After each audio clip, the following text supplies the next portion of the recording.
তুমি কি চাও? কেমন মানুষ তোমাকে শান্তি দেয়? এটাই গুরুত্বপূর্ণ।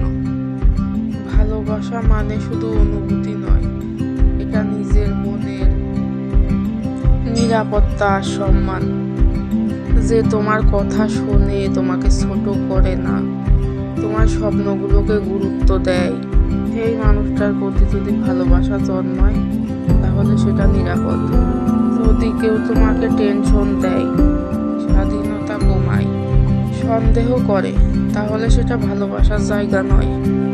যে মানুষ পাশে থাকলে মাথা শান্ত থাকে, সেই আপনজন হওয়ার যোগ্য।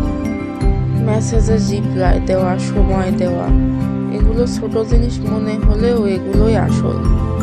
যত্ন ছাড়া ভালোবাসা অসম্পূর্ণ। ভবিষ্যৎ নিয়ে একই রকম চিন্তা, মূল্যবোধের মিল, এগুলো না থাকলে সম্পর্ক টিকে না। ভালোবাসা পাওয়া যায়, খুঁজে পাওয়া যায়, কিন্তু কাকে ভালোবাসা উচিত এটা ভয় বা একাকিত্ব থেকে ঠিক করা উচিত না। হৃদয় বলবে, কিন্তু মাথা একটু দেখে নেবে।